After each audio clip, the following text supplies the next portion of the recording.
Welcome to the Ordinary Marathoner Podcast.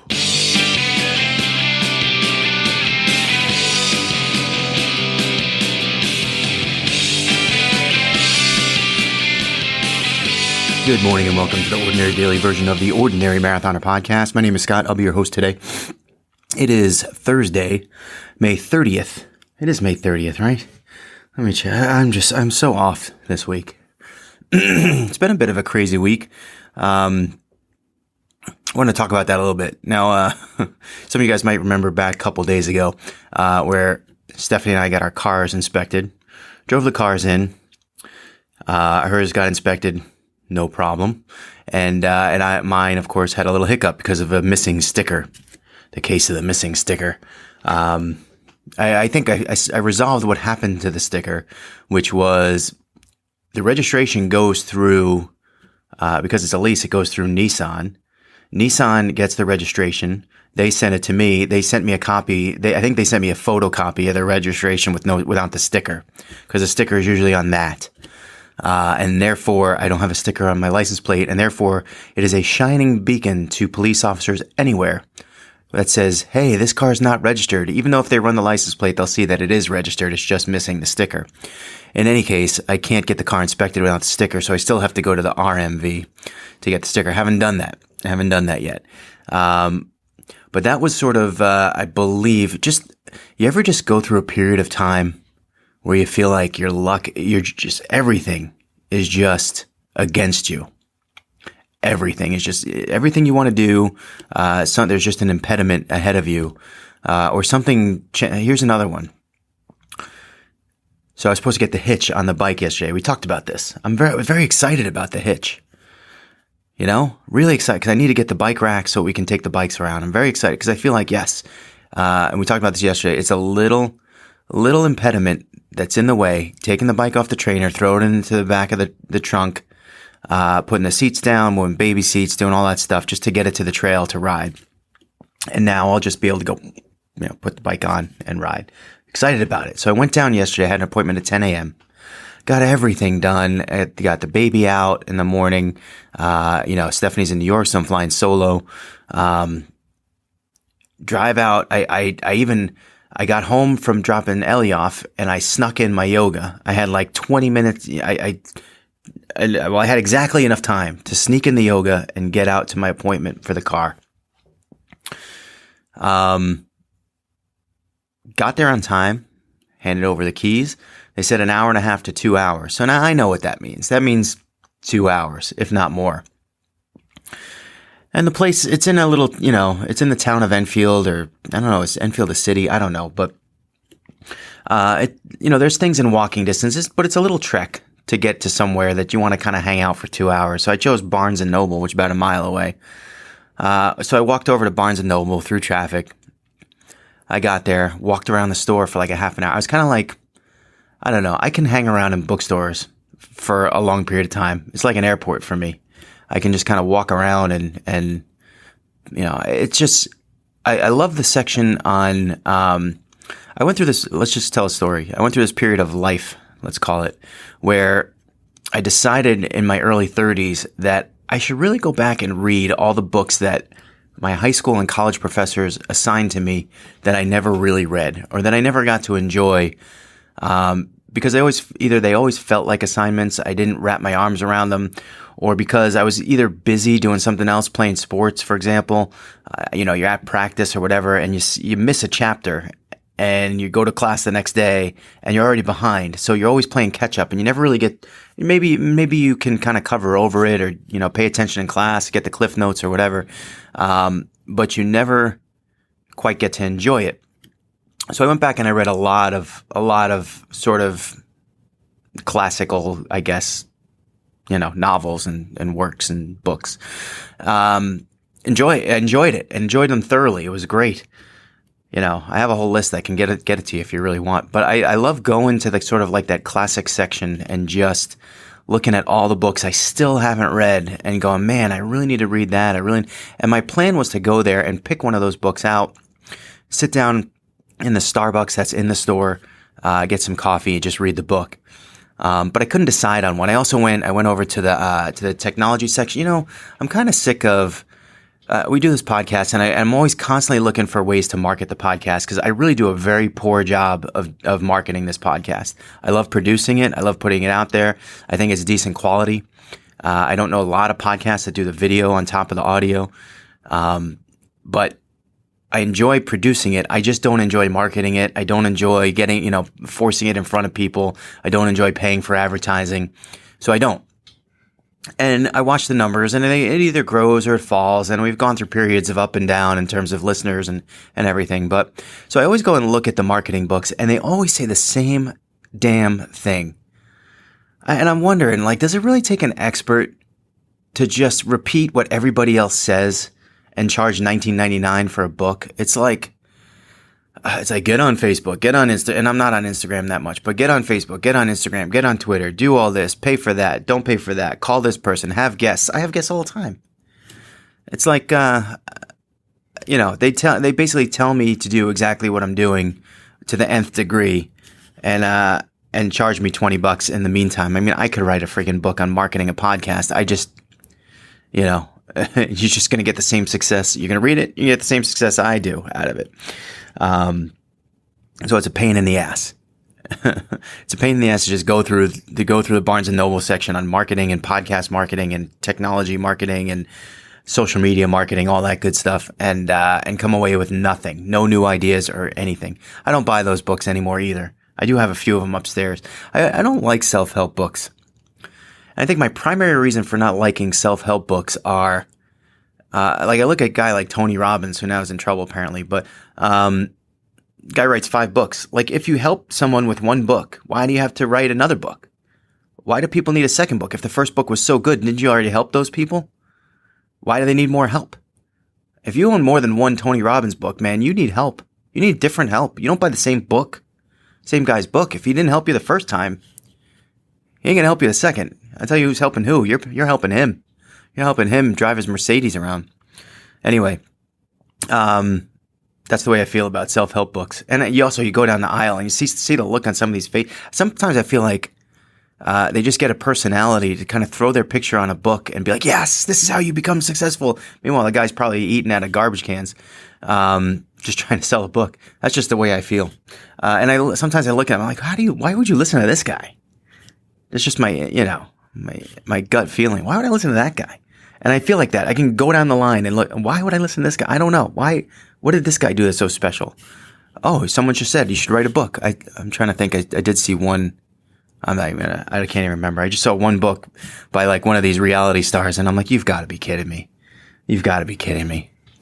I need a self-help book from a reality TV star. That's what I need. Anyway, moving on.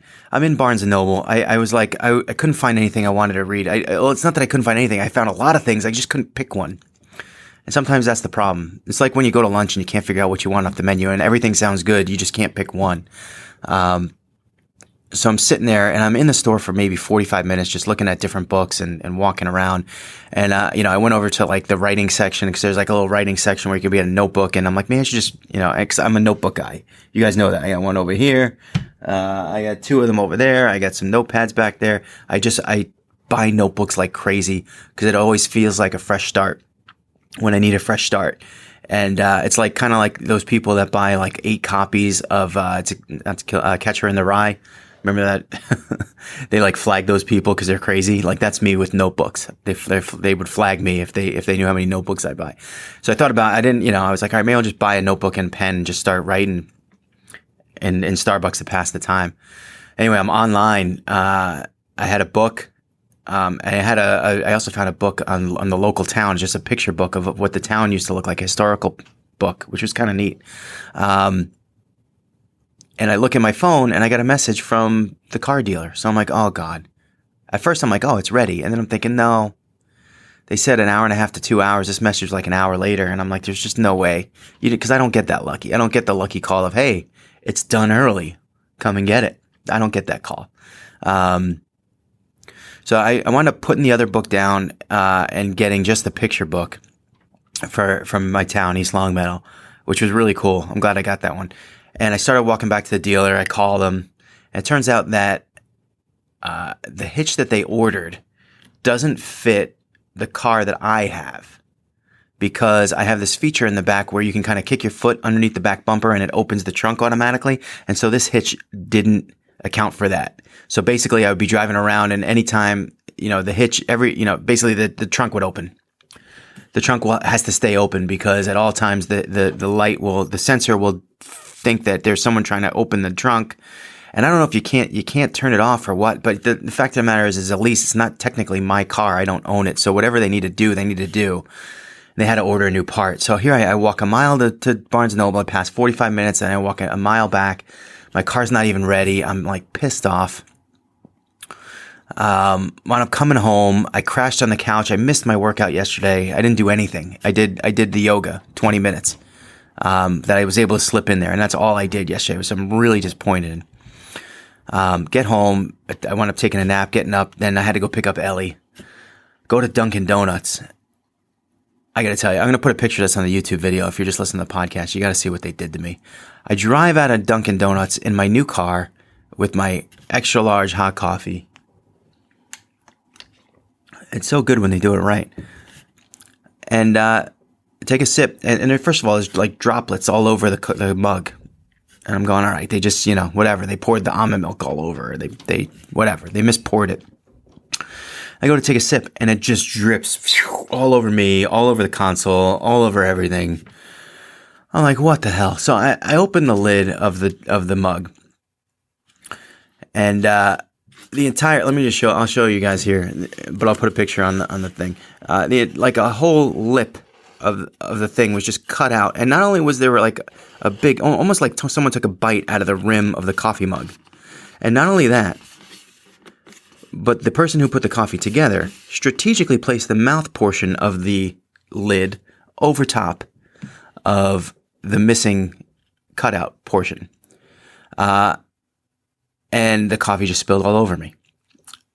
And I'm like, this is just the way my days have gone, And I'm trying to think of like when this started. I feel like, all this little bad luck things happening. And it's really kind of making me a little wary. I'm a little superstitious if you haven't got that from me before. So I'm feeling like this bad luck vibe lately. Anyway, and I would say that this was intentional sabotage, but this was a Dunkin Donuts that I don't normally go to. In fact, it was only the second time I've ever been there in my life.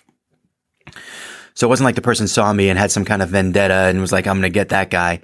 Either they were a random jerk that did it, or my guess is they just did it by accident. Perhaps they didn't even see, or there's no way they didn't see. It was vicious. It was vicious.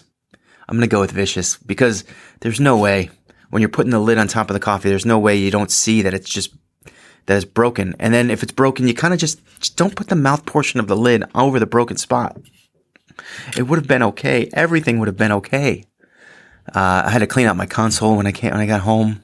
The seat it was all sticky with the. Ugh. Anyway, let's move on. This morning I take Sam to school. Oh yeah, I mean it all started really when I backed into that car who parked like a jerk the other day. I think that's when it started. What's funny too is so I did this whole portion of the show the other day where I talked about not getting the inspection done, and after the show I said to myself, maybe that was pretty stupid, because what if like a cop hears that, that I don't have an inspection sticker, and he just parks himself outside of my driveway to give me a ticket as soon as I leave. That could, maybe that'll happen. Now I know one police officer in this entire area, a guy named Don.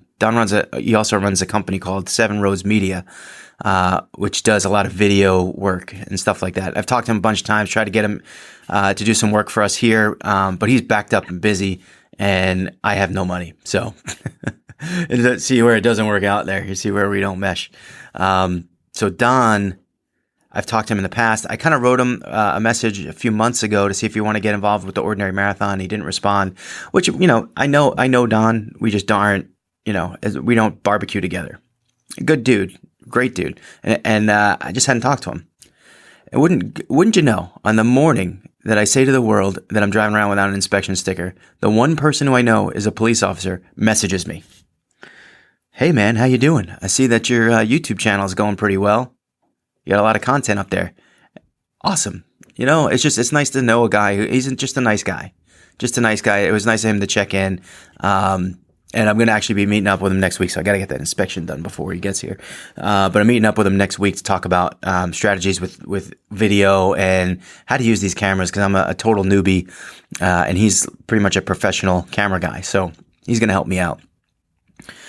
But yeah, he called me on the day I podcasted about not having an inspection sticker. Isn't that, I don't know, strange. But I did, and I actively had the thought of, what if a cop hears this and wants to write me a ticket? I wonder if they could do it. For the record, I'm not really driving. I'm just leaving it in the garage until it can get inspected. I'm gonna walk over to DMV and get the sticker, just so that you guys know. Anyway, moving on. Yeah, I mean, yesterday's training. We're just kind of talking today. Yesterday's training was horrible. I missed everything. I didn't do anything. And I hesitate to even tell you what I'm going to do today, because who knows if I'm actually going to do it. It's like one of those things. But I do feel like maybe my luck has turned. And I'm going to tell you, this is like superstitious me. This is how things start to change. I go to Walgreens this morning. I put my my ATM card in. I go to it's a TD ATM. I have a TD bank account. It doesn't charge me. The TD bank is another mile down the road, so I just go to Walgreens. Plus, it's next to Dunkin. So I go to Walgreens, put in my ATM card, press my code, and it won't give me money. And it says, please call your financial institution. Like I need that. But doesn't it sound like, geez, I've been hacked or something's going on? They won't give me my money. What the hell's going on? I had $20 in my pocket. I wasn't buying much there. I went and got my stuff. Another guy went to the machines when I was down the aisle, and he comes and he talks to the cashier and he goes, hey, my card's not working here. And I'm like, oh, all right, good. Thank God. It wasn't just me. Now my luck is turning. I don't have to call my financial institution. Great.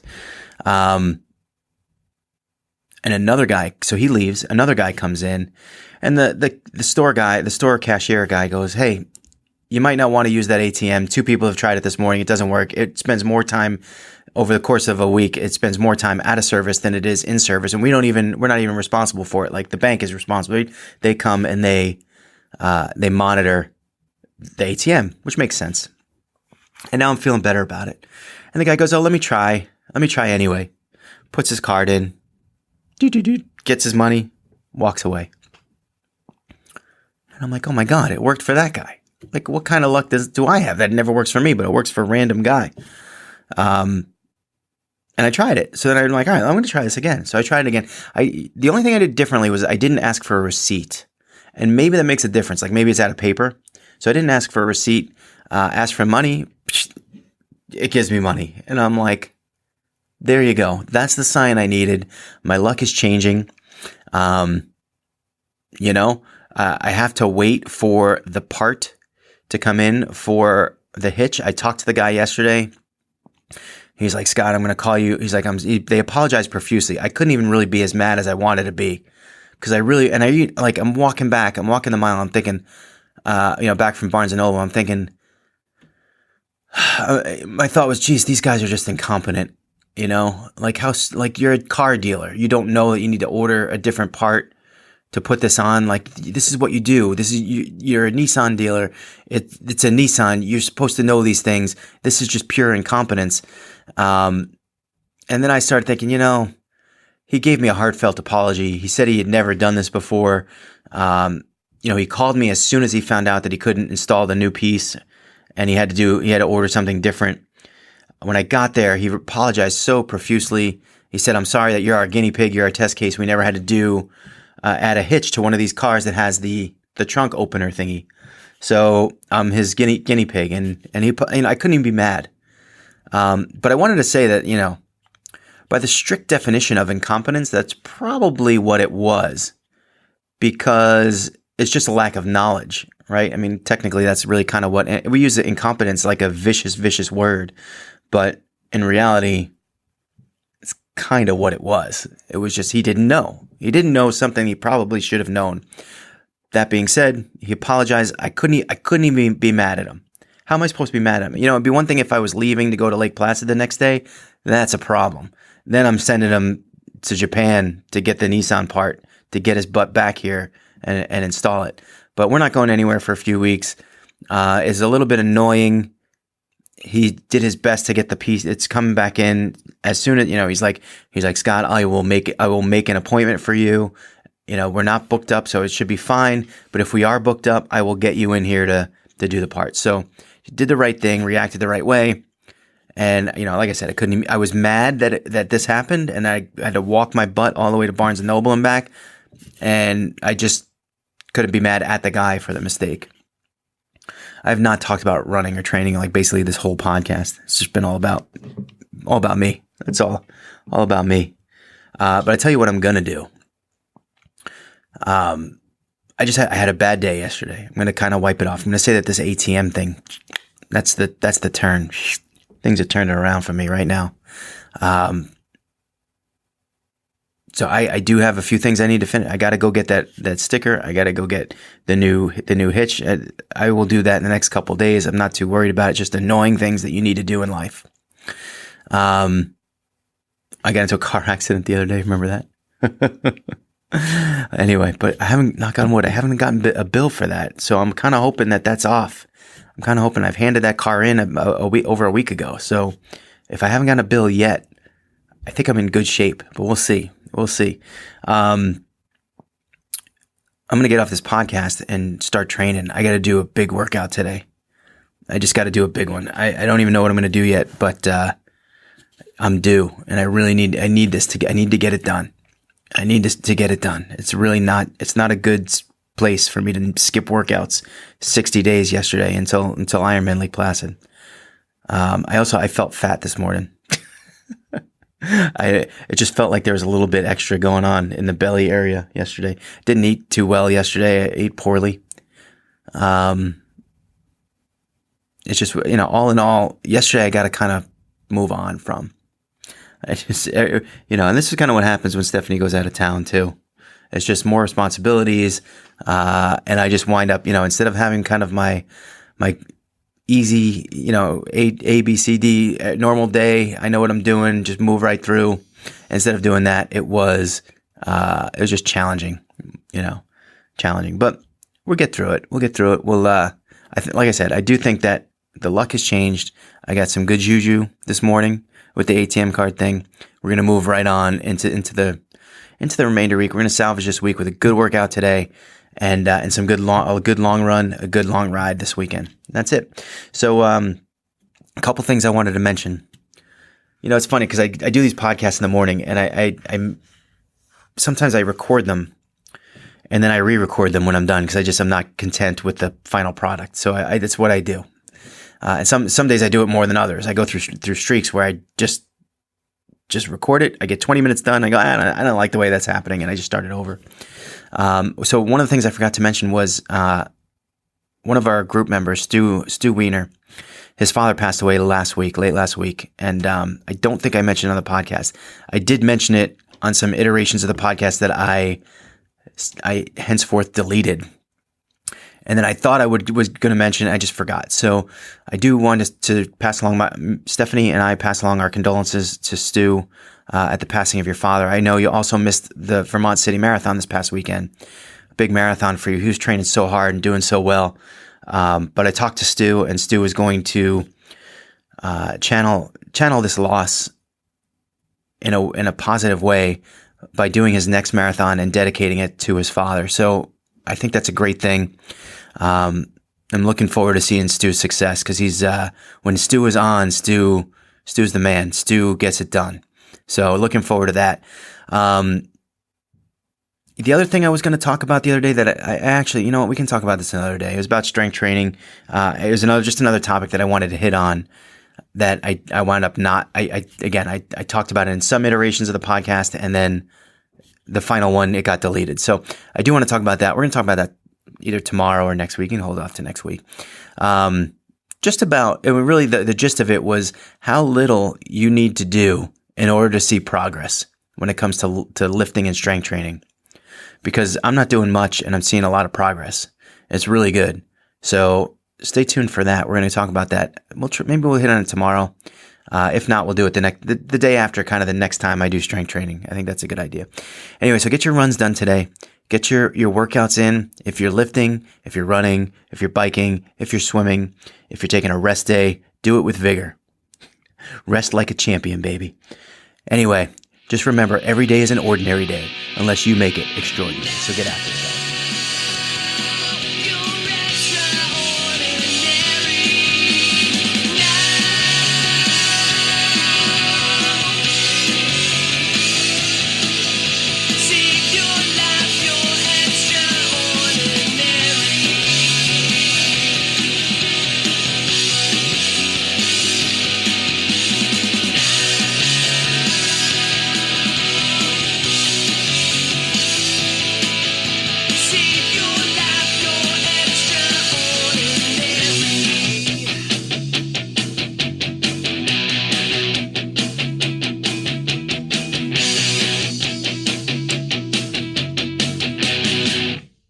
Remember to like our video and subscribe to our channel.